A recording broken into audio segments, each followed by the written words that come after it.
Now is your time to flame. What up, everybody, and welcome back to the 13th floor, where the furniture isn't always the best, but the views are amazing.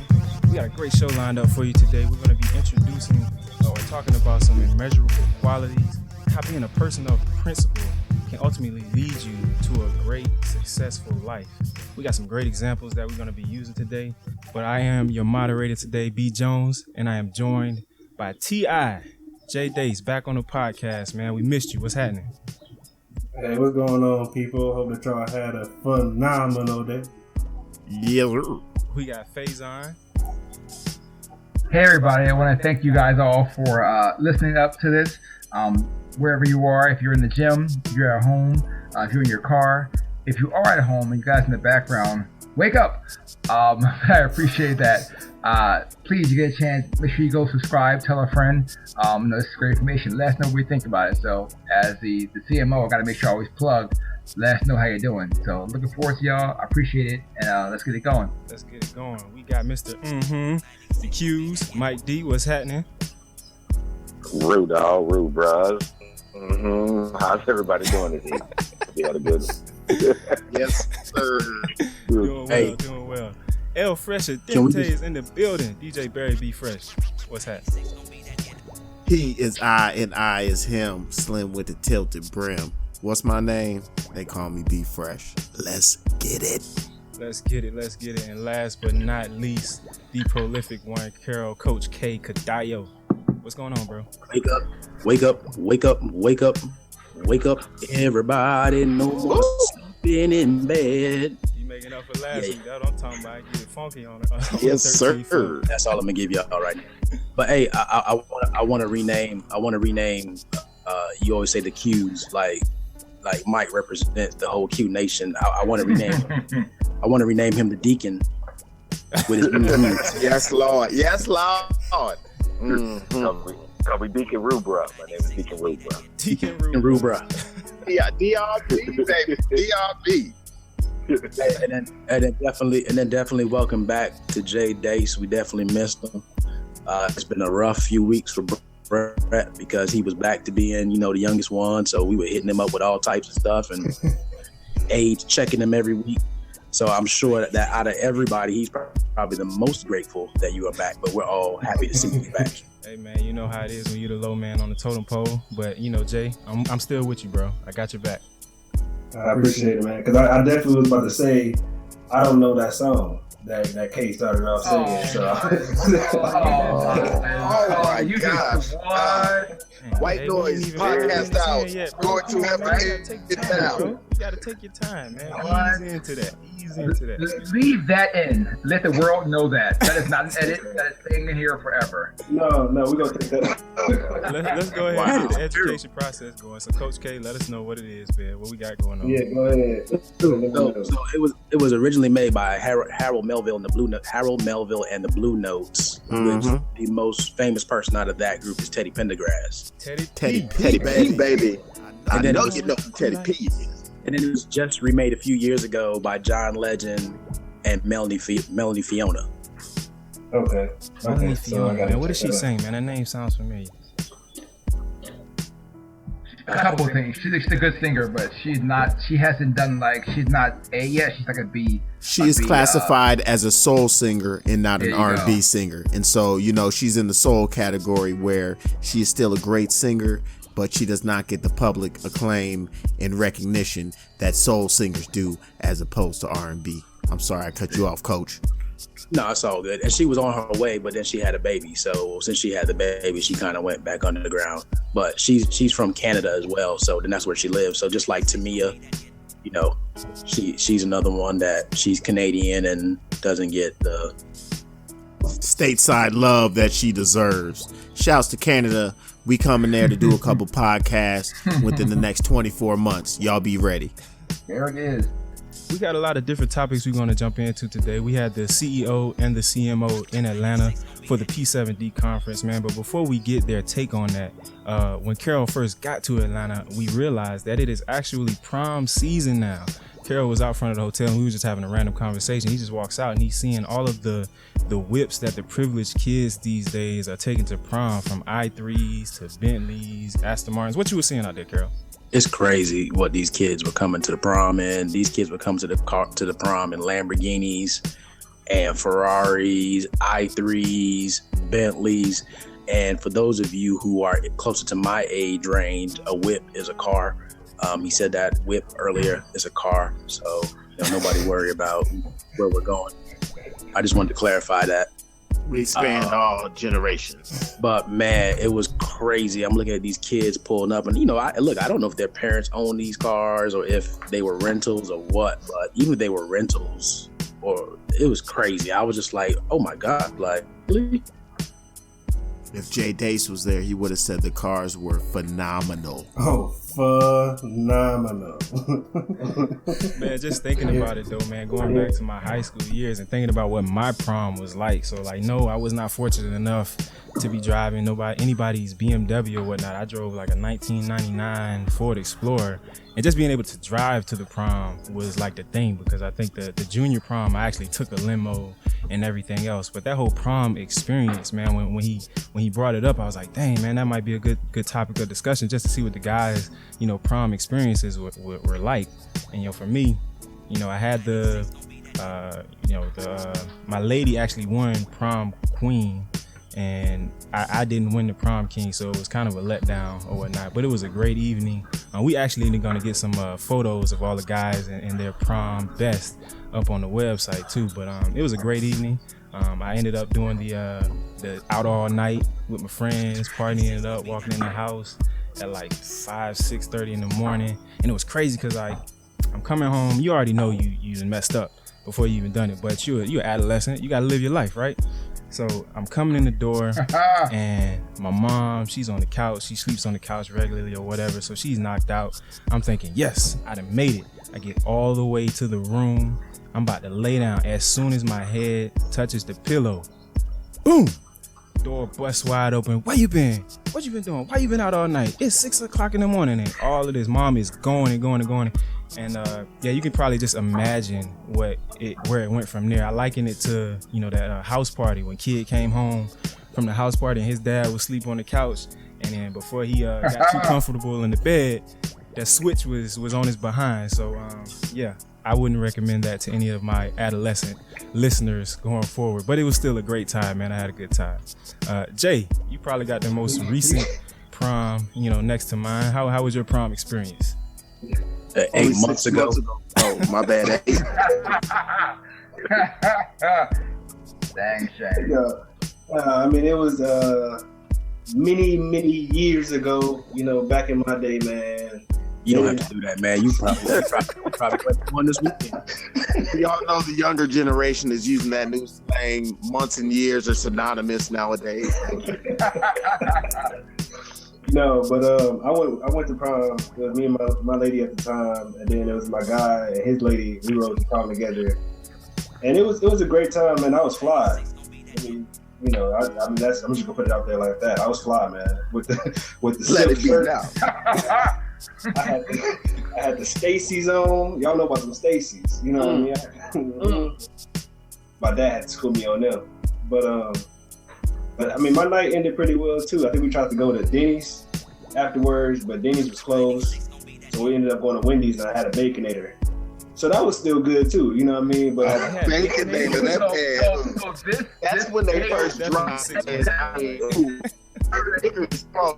The Baconator was common. Any of our proms, we never had the Baconator, but he had one available the night of his prom. That just, but that was years ago though. That's when they first came. It was years ago, Jay. It was years ago. Carol, man. Oh, looking fresh. Yo, Art, I saw your picture, man. You was like that lining. Yo.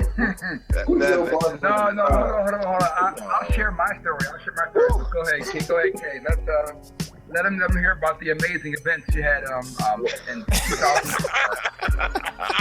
2000. What year? I'm kidding. Hey! I need y'all to slow down. I am not the oldest person in the squad. Ooh, cold. I am not the oldest person in the squad. That is true.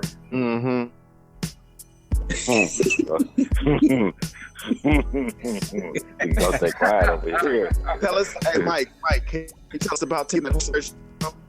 You guys got That horse experience was been better than what happened on my prom. We had one of those. Yeah, it wasn't nice. Hey, I want to know about the pot of blue tux with the ruffles in the front. That wasn't me. That was me. Hey, you know what, man? If I guarantee you, it's a kid today, given the way fashion is and how eccentric some of these, young kids are. It's a kid today that's wearing that powder blue tux with the ruffles, or the salmon tux with the ruffles to the prom. Oh no, they got the suits. They got the suits in the box. If you go to Kohl's, they got them in the purple, orange, the light blue, the white, the pink. Oh, they got some craziness. I'm scared for his on them. So Easter was not too long ago. So that's where you was at for Easter, for your Easter best, Mike. Hey, I'd hooked it up. I'd have got the white suit with the flamingo on the back. Flamingo out in Ohio, man. Or not, New Jersey now. All right, we're gonna bring it back. We're gonna bring it back. Carol, you gotta give us the escapades from your lovely night out. Why? Run it down. Why? Because any other want to know, man. I think y'all just like embarrassing me, man. Y'all have me talking about the little stank girl a couple of weeks ago or last week. Now you want me to talk about my prom. And man, this just isn't right. I'm supposed to be the uplifting one in this group. Wow. So, okay. So I had a prom date, at least at the point where she said, yes, I would go to the prom with you.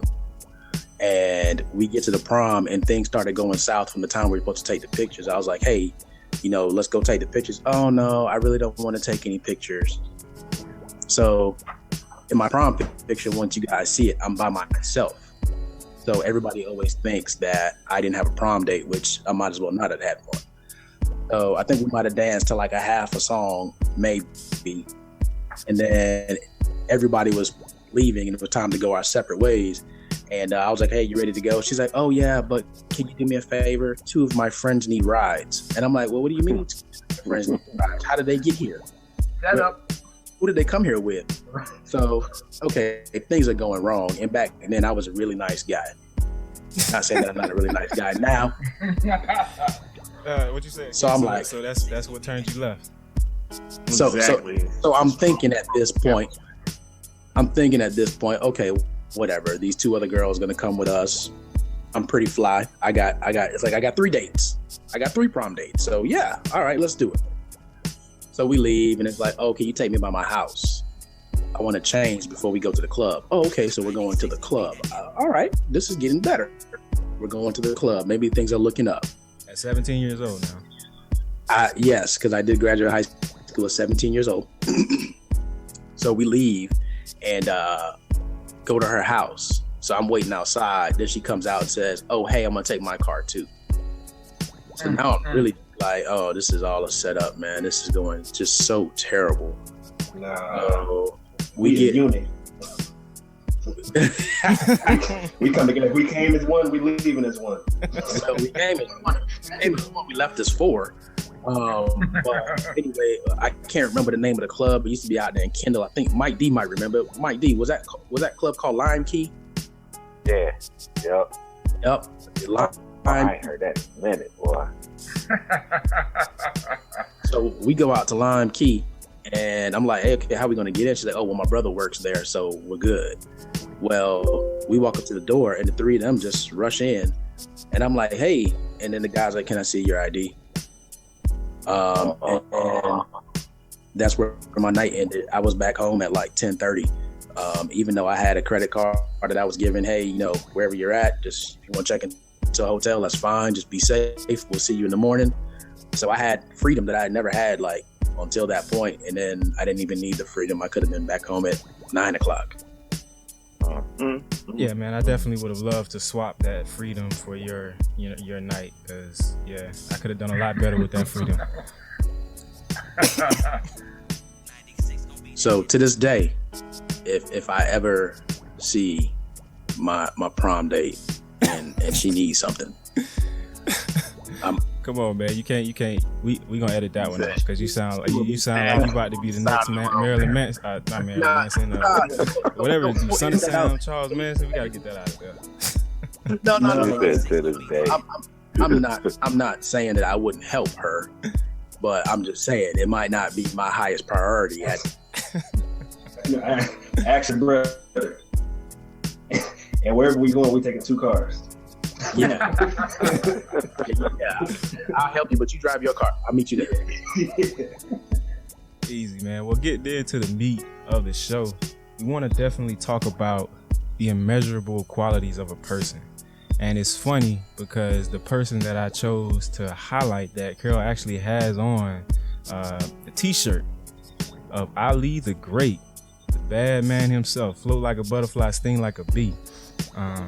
Now, I chose Muhammad Ali, man, for a couple of different reasons. First and foremost, he was just an all-around great dude for like the world. He was the best in boxing at the time. He's probably the best boxer of all time, arguably. 56 wins, 37 knockouts, 3-time champion. His charismatic nature, the confidence he displayed at will all the time, like all of these things made him who he was. And yet, and still, he was a man of his convictions and willing to make the utmost sacrifice for what he believed in. And I think that is probably the most immeasurable quality that Ali displayed. So, when we talk about us as, people in society reaching a certain level of success or, getting to that next level, having those immeasurable qualities and convictions that are going to help us succeed. That's what we want to harp on today. Ali was 22 years old when he first beat Sonny Liston, 7-1 underdog, and he shocked the world with all of that stuff. And then even still, when they called him to go to the draft, he was like, nah, I'm not going to fight a war for something that I don't believe in. I think the famous phrase, and I'm gonna leave out, a certain word, but it's like, ain't no Viet Cong ever done anything to me. So just that alone, he lost 4 years of his prime. He was on top of the world at the time, and he didn't get that back. But he stood by what he believed in and was able to accomplish so many other things that we'll get into, in the podcast. Yeah, and I think the biggest thing that I don't think that the society started turning against him necessarily because he was a fighter and he was beating everybody. He was more so being persecuted because he was standing and fighting on his core values, and his core values were so strong that the money didn't matter, the championship didn't matter. I'm gonna stand on this because this is who I am. These are my core values, what I believe in. This is my moral guide, and I'm sticking to that no matter what.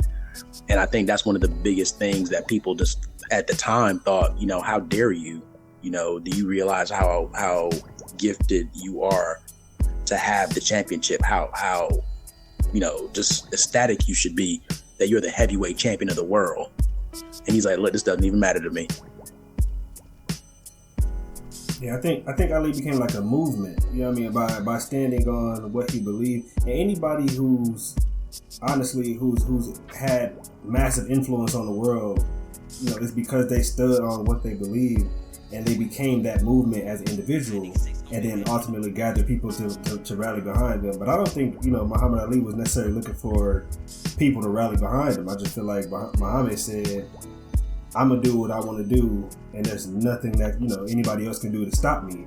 No matter what you say, no matter what you threaten me with, this is who I am. This is who I'm gonna be, and there's nothing you can say that's gonna change that. It's something.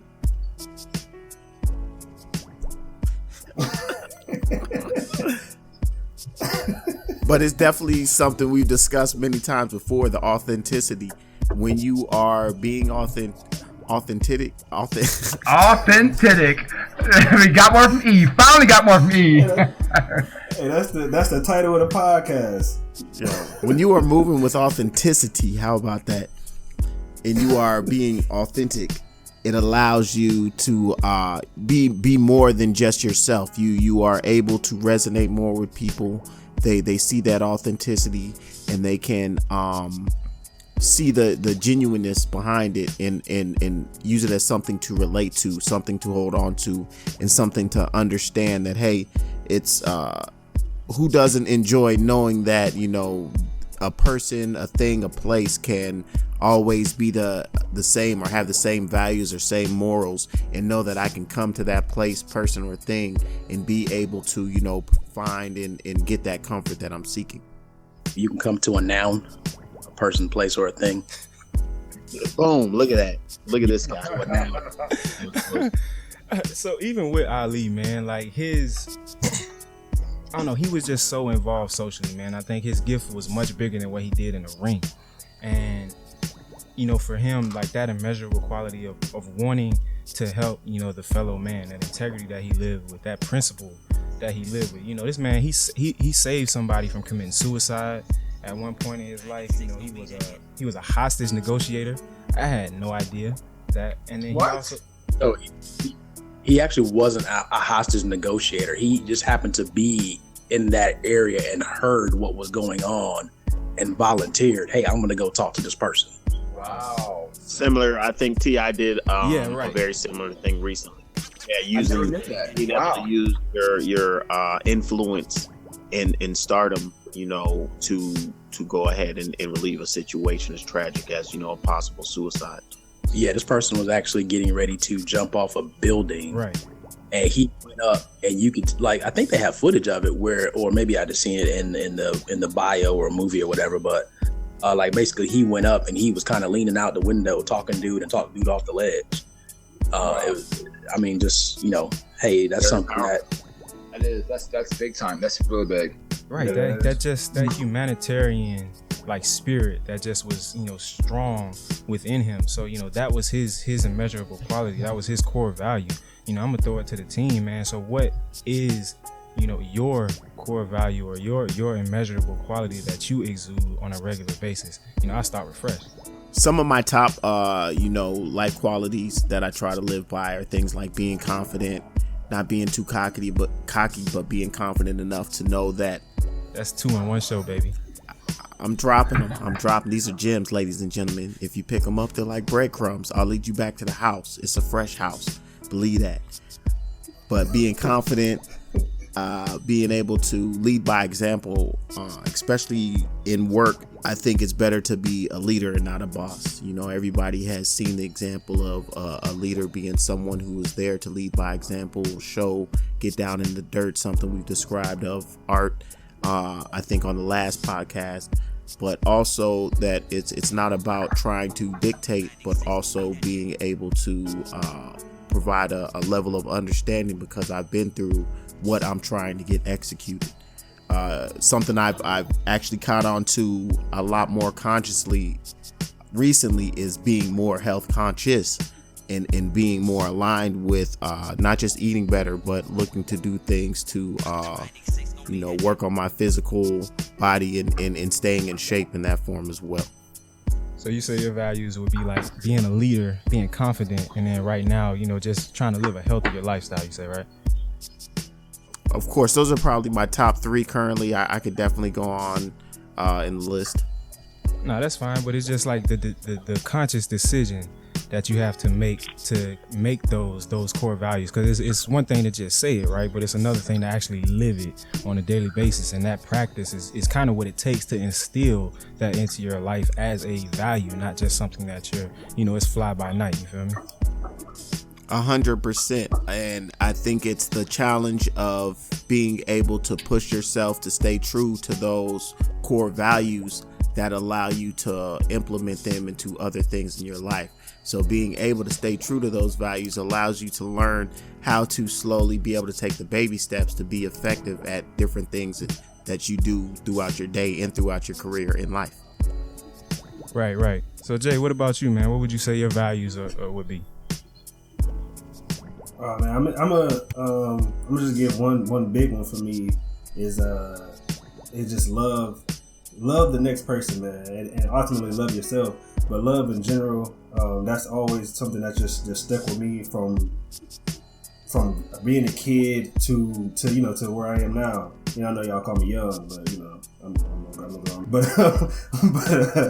But yeah, just loving one another, man. Because and something to give it a practical sense, to apply it to work. Just looking at, okay, what can I do to make the next person's job easier?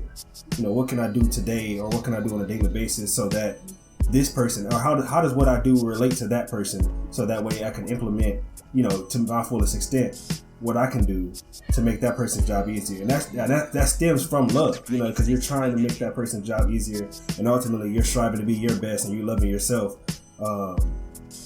So that's my biggest. That's one of my biggest, I would say, is just loving yourself, but also loving that person next to you, because you never know what that person's going through, and you just want to make everybody's lives better in that sense.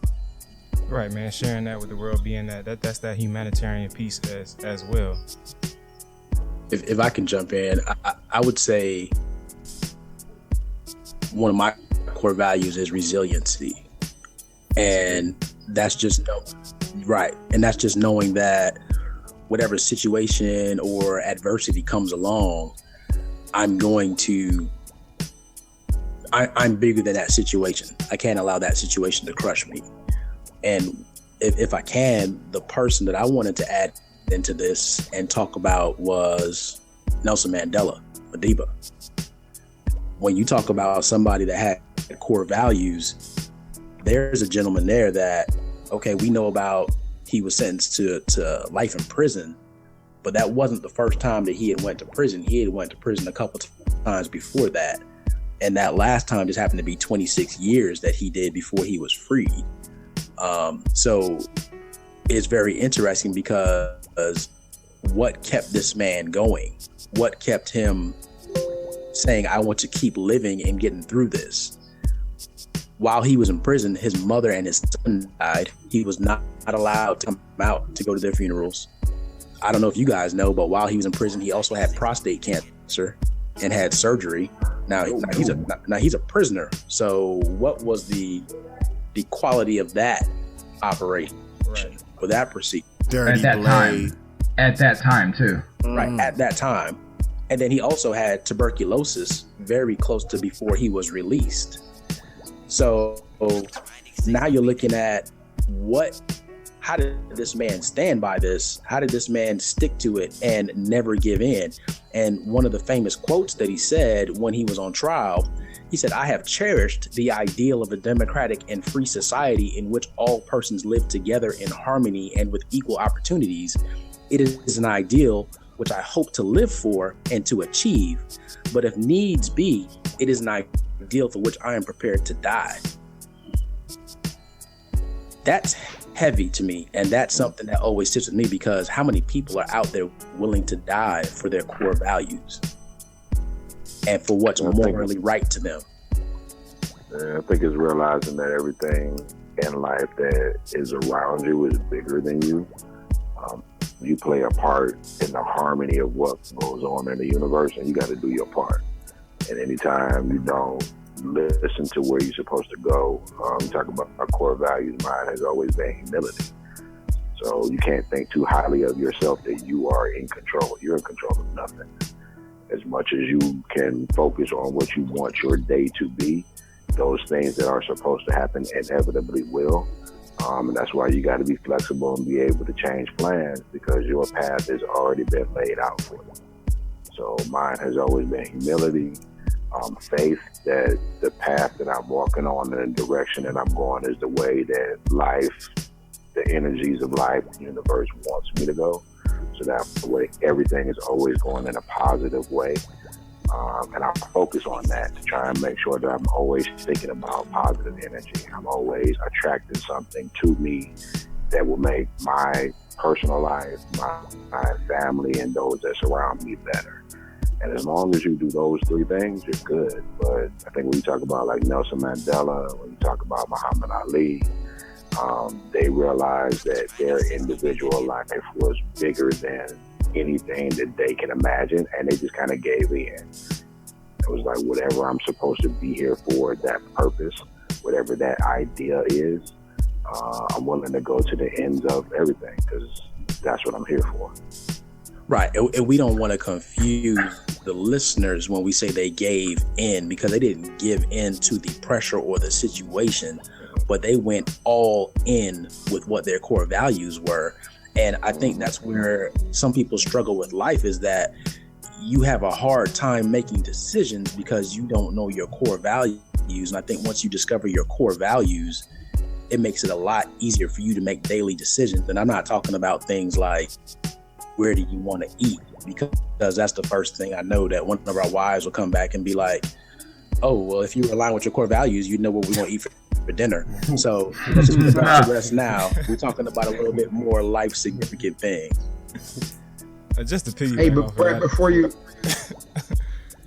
No, I don't want to lose this before we go on to the next thing, but Kay just dropped so much information about Madiba that I had no idea about, and that just proves that we're all out here listening and seeing what's being told to us, but you have to go out and educate yourself on what you want to learn more about, because there's so much more in books that you can hear word of mouth or on video any day.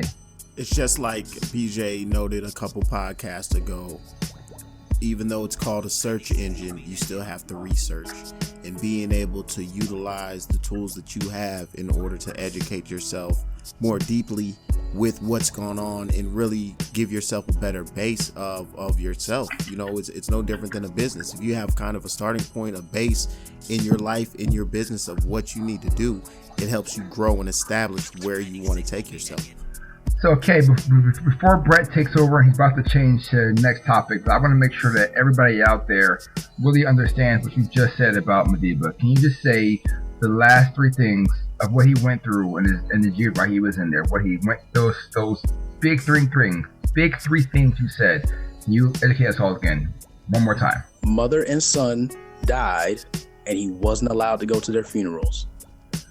Prostate cancer at some point.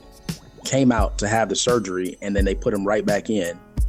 And then tuberculosis, and I think this was in like the late 80s, because he was released in 1990. So all of those things that he went through, if you think about people that you know that have struggled with people that have died, or they have struggled with prostate cancer, and they're not going through a life sentence, right?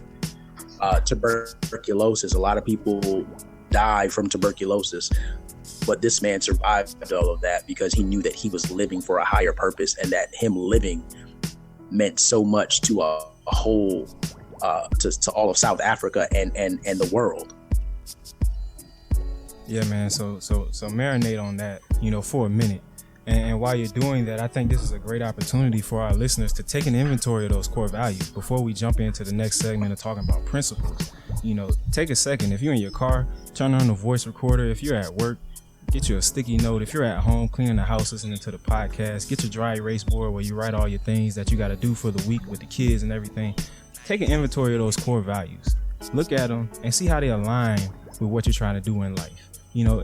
And I'm going to ask that you take it a step further. Send us those core values. Send us an email, info@fledgeology.com. Send us an email saying, hey, yeah, these are my core values. This is what I'm trying to do in life. And let's see where we may be able to impact that and help you get on that road to that greater success. So I want to switch directions a little bit and get into the principles aspect of the podcast. And this example might resonate a little bit more with the more youthful members on the podcast, because I wasn't as versed on Mandela or Muhammad Ali to that right. I had to do a lot of research on him. But Jay-Z, big man of principle. I've been following him since I was like in high school or what have you. And one of his philosophies that he's kept with him throughout his business ventures or whatever is to focus on whatever venture offers the most realistic opportunity to make the most money, right? So it would seem at first that this man's principle is, all about making money, getting to the dollar or what have you. But when you look at his life, the things that he's done, the adversity that he's come through, like Jay-Z had very humble beginnings, before he became a rapper. He was in the streets, a whole lot. And he found that small window of opportunity to get out and make a change. And that in itself took for him to become a man of certain principles.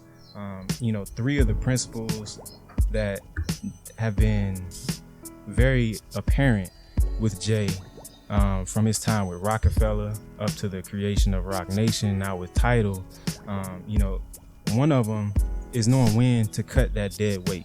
So if you look at his situation with Rockefeller, how him and Dame had to split. If you look at how Beans and, the Diplomats, how that situation just kind of played itself out. And, even a little bit with what he's going through with Kanye now, he's always been able to position himself to keep his brand at a certain level and know who to keep around that's going to help him be the most successful. Excuse me. Another principle that he lived by, knowing where he can get the best return for his investment.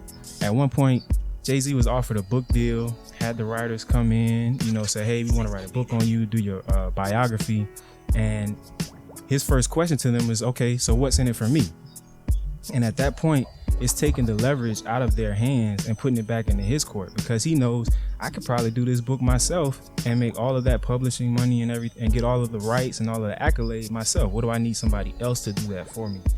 And then the last one is that even through the times where it seems that he's not winning, he's still winning. So it's like having that always win mentality. So if you look at some of his failed business ventures on paper, like the alcohol Armadale, that's not still in existence today. However, even though that was a failed venture on paper, there were lessons learned that he could take into his other business ventures. So we said on the podcast before, there's never any real failures in life. There's lessons to be learned. So taking those 3 principles with you and kind of carrying it through, or him taking those 3 principles with him and carrying it through life is what helped him generate all of that great success. So becoming that person of principle, outlining what those look like for you, and then utilizing them to see that great success.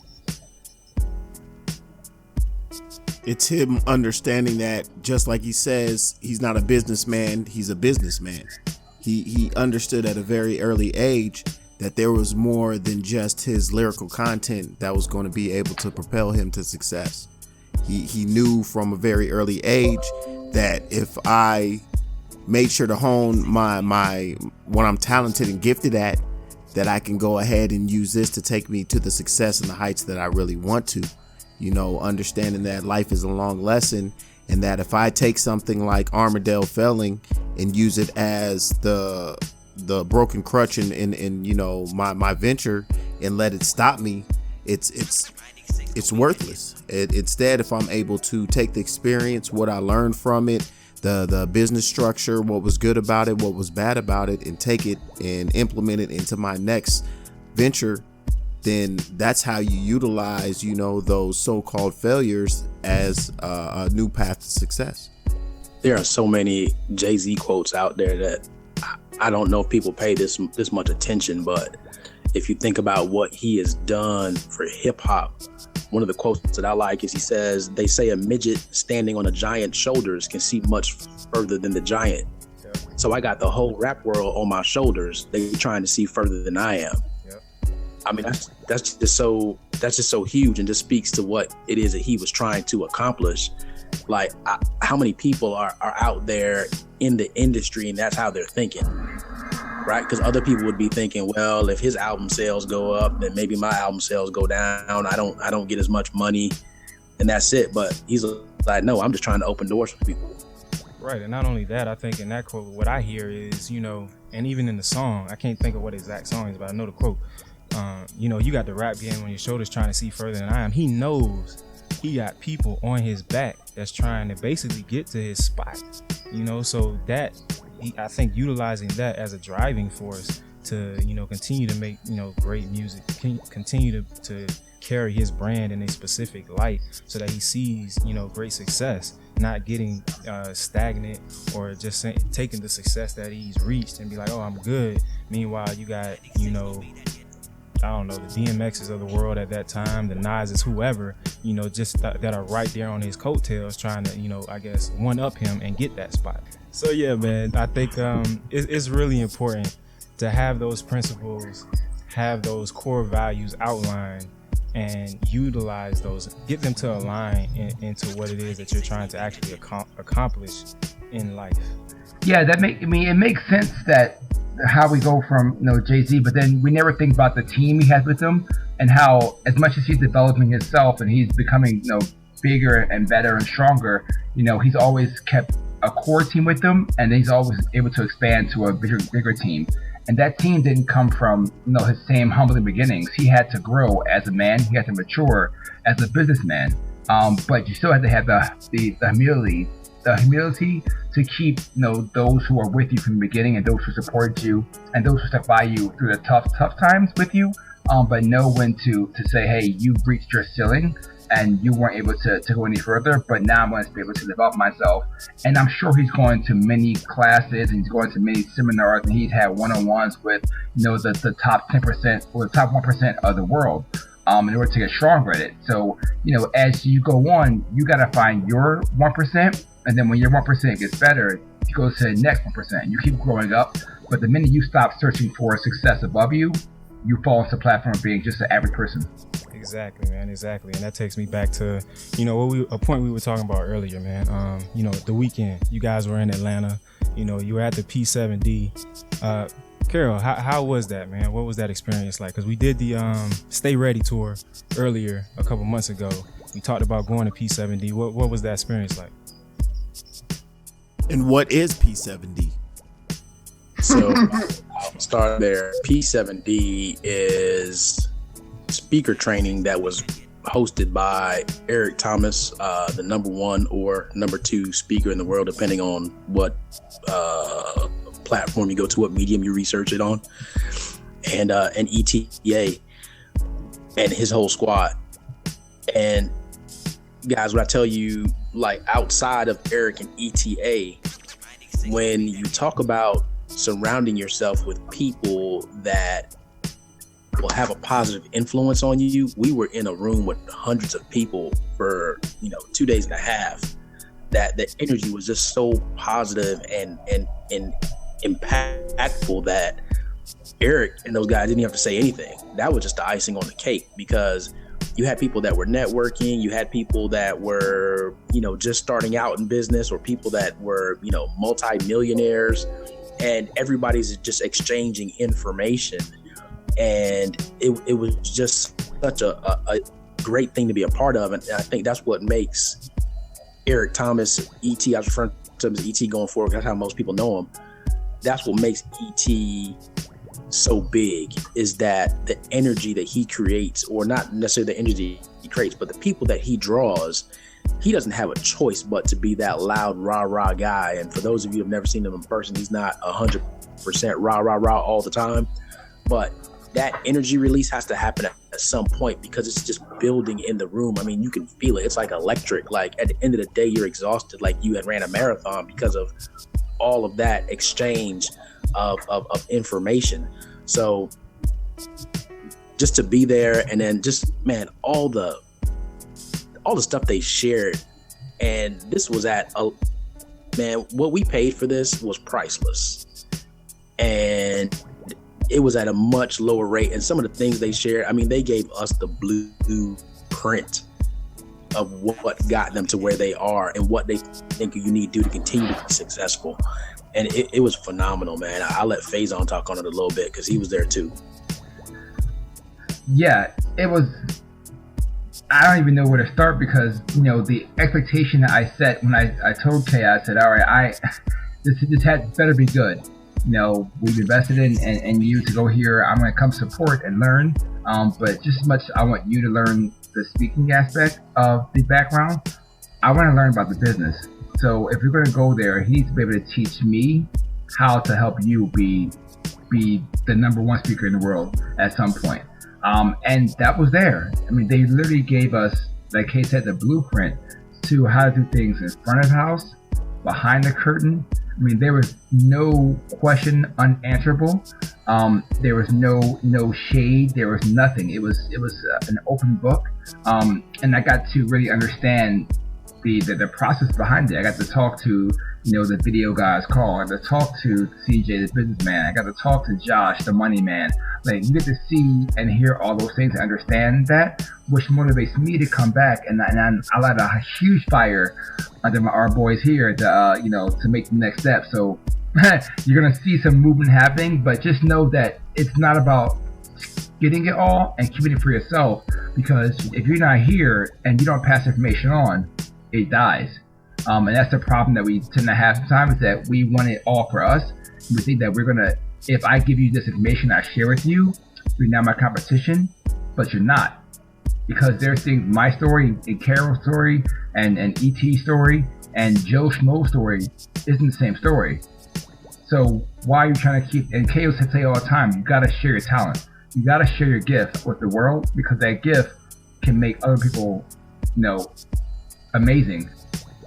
But with the ability to have access to all those guys, it allowed me to understand and come back with you guys and really move forward.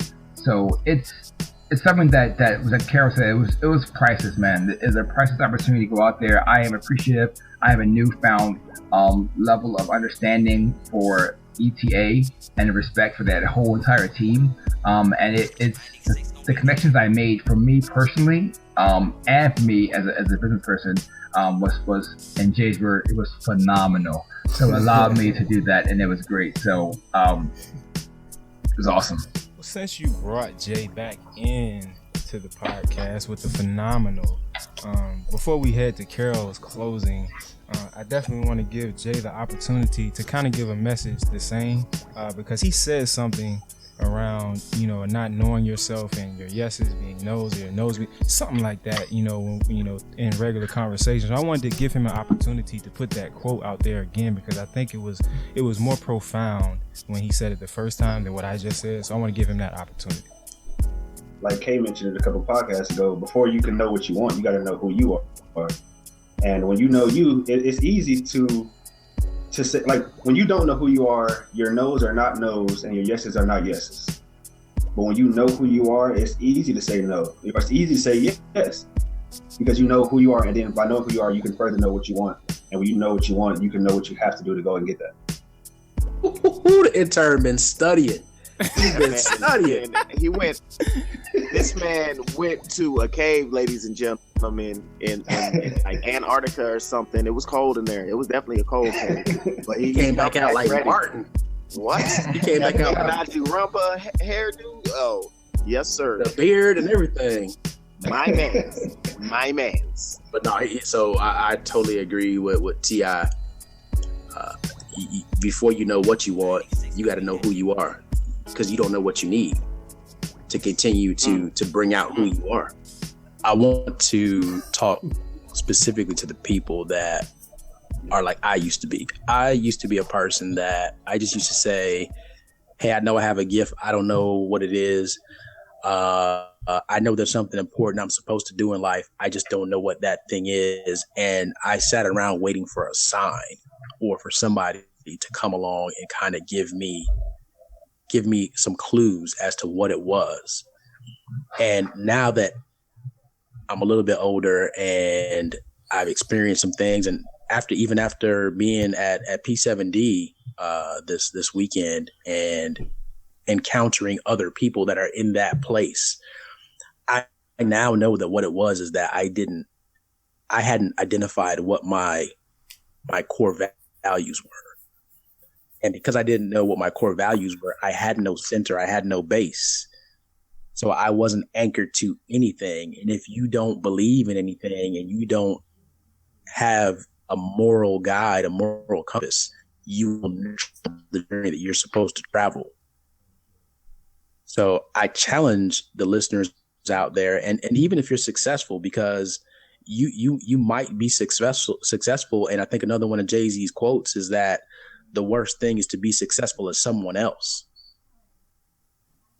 And that just means that, hey, you may find success, but that might not be who you are. So I'm challenging everybody out there, successful or not, or, aspiring to be successful. Sit down and spend time with yourself and write down 5 to 10 things that are part of your core values. And then you now have something that's measurable, that you can live by and you can check to see how does that align with your life. Because there are those of you out there that because you don't have your core values, you're struggling in your professional life, you're struggling in your personal life, your marriage is suffering, your relationship to your kids is suffering. So you need to get those things established. And I think that will help you align a lot of those things. And some of you you're unemployed right now. You're unemployed because you don't know what you're looking for in an employer, because you don't know what you are in yourself. So spend time doing these things, and I guarantee you, you will find a level of success such as a Jay-Z, such as a who else did we talk about? A Michael Jordan. We didn't even talk about him today, but such as Muhammad him. Ali. Muhammad Ali. Absolutely. There is a level. There is a level. Yep. There is a level of success out there for everybody. And we're not saying that you have to be in the limelight. I can't remember where I got this quote from, but the quote says that life should be much like graffiti. People won't necessarily see you, but they know that you were here.